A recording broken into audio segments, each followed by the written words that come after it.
1.1 Pengenalan. Kemunculan wabak virus COVID-19 pada akhir tahun 2019 telah menggemparkan seluruh masyarakat dunia dan telah memberikan impak yang sangat besar terhadap semua sektor baik di luar maupun di dalam Malaysia. Wabak ini sangat berbahaya kepada kesihatan manusia sehingga boleh menyebabkan berlakunya kematian.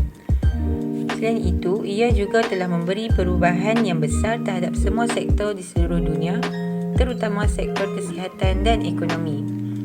Rentetan dari itu, Kerajaan Malaysia telah mengambil inisiatif dengan melakukan pelaksanaan Perintah Kawalan Pergerakan PKP. Akibat pelaksanaan itu, semua sektor seperti ekonomi, kesihatan, pendidikan, pelancongan dan sebagainya telah terjejas. Sebagai contohnya, dalam sektor ekonomi, terdapat banyak peniaga tidak dapat menjalankan perniagaan mereka seperti biasa kerana mengalami kerugian yang besar. Ada juga peniaga yang terpaksa menutup terus perniagaan mereka kerana tidak dapat menanggung kos perniagaan. Secara tidak langsung, ia telah memberikan kesan yang besar terhadap tekanan perasaan individu. Tambahan pula, waktu musim wabak ini, terdapat kesukaran untuk mencari pekerjaan baru. Hal ini akan menyebabkan seseorang itu tidak mampu untuk mengawal corak pemikirannya sendiri dan akan menyebabkan tahap kesihatan menjadi rendah. Antara faktor yang mempengaruhi tahap kesejahteraan psikologi masyarakat adalah virus COVID-19. Virus COVID-19 adalah penyakit berjangkit yang mula dikenali di Wuhan, China pada bulan Disember 2019 dan telah tersebar ke seluruh dunia sehingga ke hari ini. Virus ini boleh dijangkiti melalui kontak rapat dengan individu yang berjangkit. Antara gejala simptom biasa adalah demam, batuk dan keletihan, dan gejala simptom tidak biasa atau jarang adalah sesak nafas, sirit-birit dan kegagalan beberapa organ. Virus ini juga boleh menyebabkan kematian dan peningkatan yang berlaku pada kes kematian telah menyebabkan ramai masyarakat mula berasa risau dan takut. Selain itu, pihak kerajaan telah mengumumkan peraturan baru kepada masyarakat untuk memakai topeng, menjaga jarak dan kebersihan supaya dapat mengelak daripada virus tersebar. Akan tetapi terdapat individu yang tidak mengamalkan peraturan tersebut sehingga mengundang perasaan marah oleh masyarakat. Faktor lain ialah Perintah Kawalan Pergerakan iaitu PKP yang mana PKP ini telah mempengaruhi tahap kesejahteraan psikologi masyarakat era pandemik dan telah menyebabkan masyarakat menghidap penyakit mental seperti kemurungan, kegelisahan dan cemas. Selain itu juga, kehilangan sumber kewangan juga menjadi punca tahap kesejahteraan psikologi masyarakat terganggu hanya disebabkan kebimbangan yang melampau terhadap sumber kewangan sehingga menjejaskan kesihatan mereka sendiri. Kesan daripada kesejahteraan psikologi masyarakat era pandemik COVID-19 ialah kehilangan pekerjaan. Impak daripada wabak COVID-19 telah memberi kesan yang mendalam terhadap kerjaya seseorang. Ancaman yang paling ditakuti oleh golongan pekerja apabila pengumuman Perintah Kawalan Pergerakan yang menyebabkan ramai individu kehilangan pekerjaan sama ada terpaksa berhenti kerja, diberi cuti panjang ataupun diberhentikan kerja. Ini kerana kebanyakan majikan terpaksa mengambil tindakan drastik memberhentikan pekerja yang sedia ada demi mengurangkan kerugian dan menjimatkan kos operasi mereka. Seterusnya ialah penceraian dan penderaan berlaku disebabkan pengurusan komunikasi yang lemah. Kesan ini datang daripada tekanan yang dihadapi dalam mengadaptasi pelbagai norma baharu pasca pandemik COVID-19. Pelbagai isu seperti hilang mata pencarian, taraf hidup dan status diri terjejas boleh menyumbang kepada perasaan tidak puas hati, marah, sedih dan keliru sehingga tidak mampu mengawal hubungan kekeluargaan secara baik. Penceraian ini juga turut diambil sebagai jalan penyelesaian untuk mengelakkan berlakunya kes keganasan rumah tangga seperti penderaan terhadap isteri dan anak-anak. Kes ini memberi kecenderungan kepada anak-anak untuk mengalami tekanan emosi dan pemikiran sehingga terganggu perilakunya iaitu menjadi takut, fobia ataupun buli. Hampir setiap hari ada sahaja kes kematian akibat COVID-19 dilaporkan. Dan kehilangan orang tersayang pastinya meninggalkan kesan mendalam pada sesiapa sahaja. Malang bagi ahli keluarga mangsa COVID-19, mereka terpaksa menerima hakikat tidak dapat bersama menguruskan jenazah orang tersayang. Pandemik COVID-19 juga telah mengakibatkan trauma.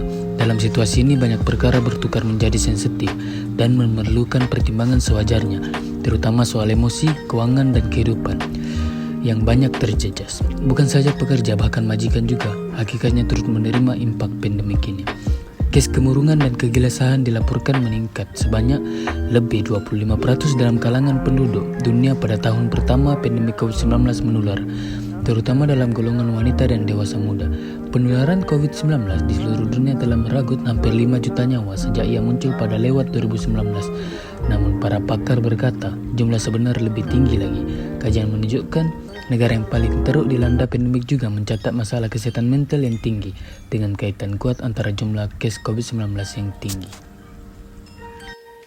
Untuk pemasalah kajian, yang pertama adalah kemerosotan sumber kewangan. Pekerja telah hilang pekerjaan kerana majikan mereka terpaksa mengurangkan kapasiti pekerja.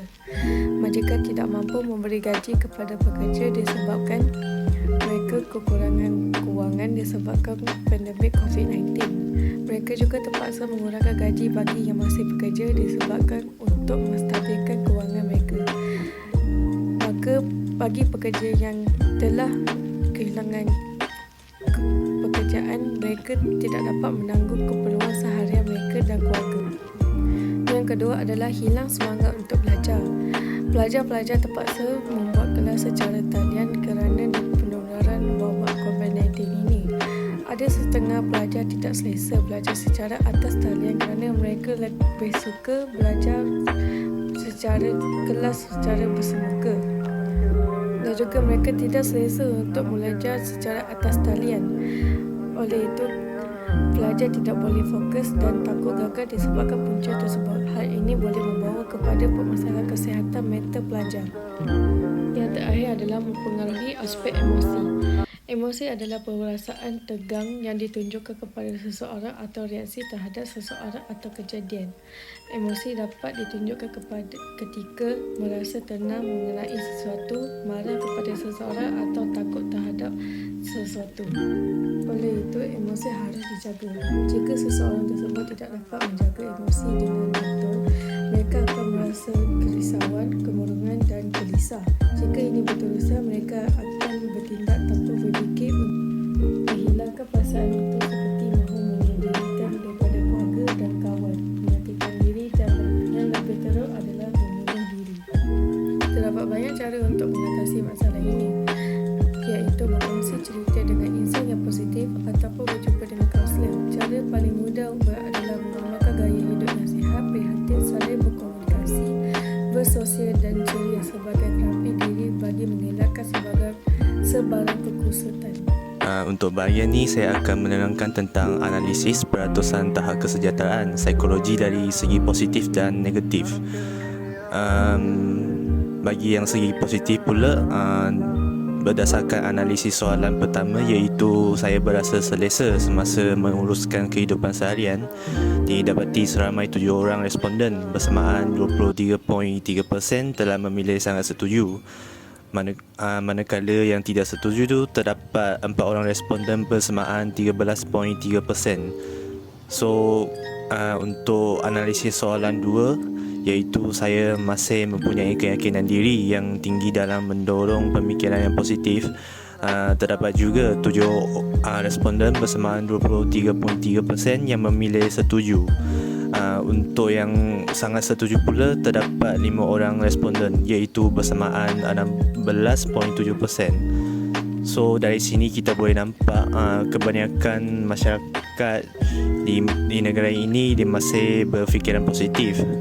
Sebab yang memilih positif tu masih dalam pemilihan yang sangat tinggi. Bagi segi negatif pula, soalan saya selalu suka untuk berfokus dalam pelajaran atau pekerjaan. Didapati seramai 13 orang responden bersamaan 43.3% dalam memilih sangat setuju. Manakala untuk yang tidak setuju terdapat 5 orang, iaitu 16.7%.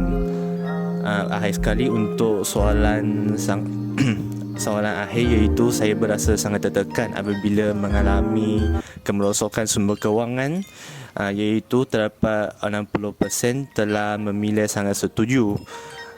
Di samping itu, seramai 2 orang responden bersama 6.7% telah memilih sangat tidak setuju.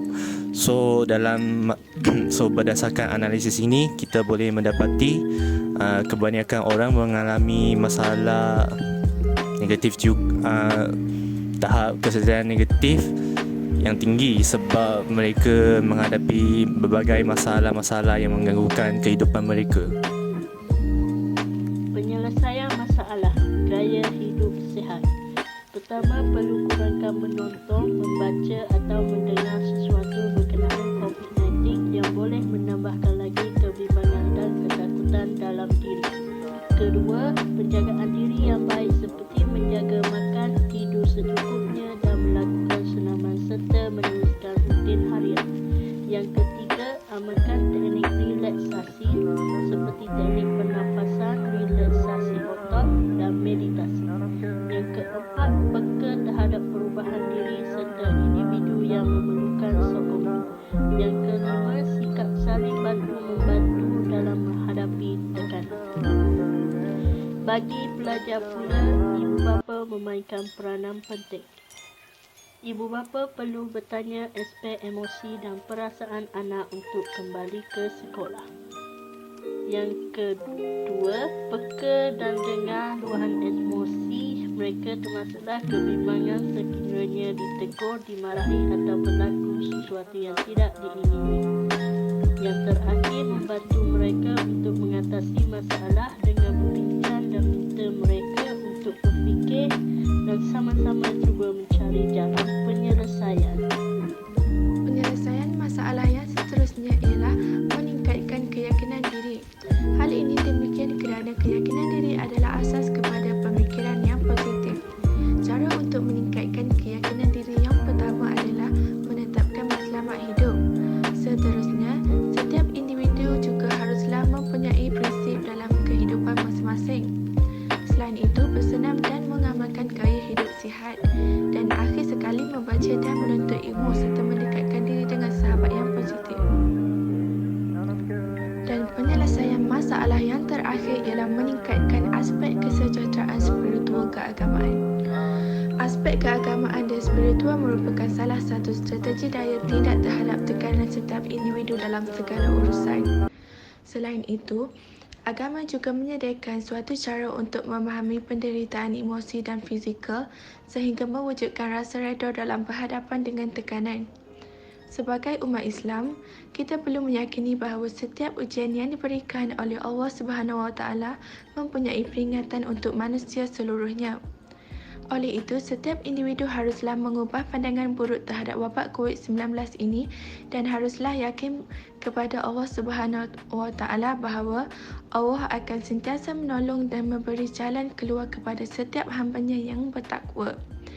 Justeru, mereka haruslah sentiasa mendekatkan diri dengan Allah SWT melalui aktiviti beribadah. Sebagai kesimpulan, kemunculan wabak virus COVID-19 telah mendatangkan impak yang besar kepada kehidupan harian masyarakat Malaysia. Oleh itu, pergerakan kawalan pergerakan PKP telah dilaksanakan. Banyak sektor ekonomi negara kita telah dijejaskan. Selain itu, akibat atas faktor-faktor seperti pengawalan pergerakan masyarakat, berita kadar jangkitan, kadar kematian yang meningkat dan kehilangan sumber kewangan menyebabkan tahap kesejahteraan psikologi masyarakat terjejas. Pandemik ini telah membawa pelbagai kesedihan kepada masyarakat Malaysia. Kehilangan pekerjaan yang diusahakan bertahun-tahun serta sumber pendapatan dan terpaksa menerima hakikat kehilangan seseorang terdekat kita kepada pandemik tersebut. Tambahan lagi, kes kemurungan dan kegelisahan juga meningkat sebanyak 25% pada tahun pertama pandemik ini. Sepanjang pandemik ini, kes cerai, kes penderaan dan kes bunuh diri meningkat dengan banyak berbanding tahun yang lepas. Demi menjaga tahap kesejahteraan psikologi yang positif, hubungan dan komunikasi antara keluarga dan sahabat baik perlu diutamakan. Keyakinan diri adalah asas kepada pemikiran positif dan pegangan terhadap kepercayaan agama masing-masing menyeru untuk melakukan kebaikan dan membawakan ketenangan kepada minda kita. Sekian, terima kasih.